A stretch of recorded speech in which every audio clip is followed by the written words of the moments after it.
السلام علیکم۔ ناشکری کبھی مت کرنا ایک عام تجربہ ہے کہ عورتیں جب آپس میں مل بیٹھتی ہے تو زیادہ تر ان کی زبان پر کسی نہ کسی کے حوالے سے شکوہ اور شکایت ہی رہتی ہے۔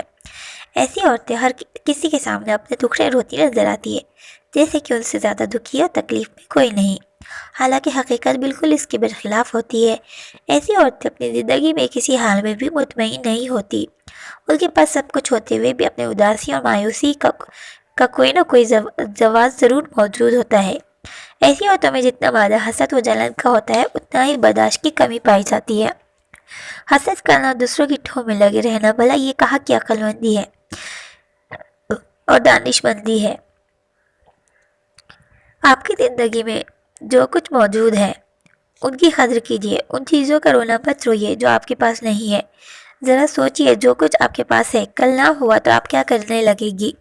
خدا کا شکر ادا کرے کہ اس نے آپ کو بے حساب نعمتوں سے نوازا ہے، جن سے اس نے دوسروں کو محروم رکھا ہے۔ اپنے سے نیچے دیکھیے، صبر و شکر کی عادت ڈالیں۔ جو نعمتیں آپ کے پاس پہلے سے موجود ہے، کیا ان کا سچے دل سے شکر ادا کرتی ہے؟ نہیں نا، تو خود کو سوچئے کہ آپ مزید نعمتوں کی حقدار کیسے ہو سکتی ہے۔ ہمیں وہی ملتا ہے جس کے ہم حقدار ہوتے ہیں۔ خود کی نظر میں اپنے آپ کو اس قابل بنائیے، عاجزی و انکساری اپنائیں۔ جب تک آپ دل و دماغ سے پوری طرح اس بات کا اقرار نہیں کرتی ہے کہ جو کچھ آپ کے پاس ہے خدا کا دیا ہوا اور بہت لوگوں سے بہتر ملا ہے، آپ کبھی بھی خوش اور مطمئن نظر نہیں آئیں گی۔ یاد رکھیے، صبر میں سکون اور بے صبری میں بے چینی اور غم پوشیدہ ہوتا ہے۔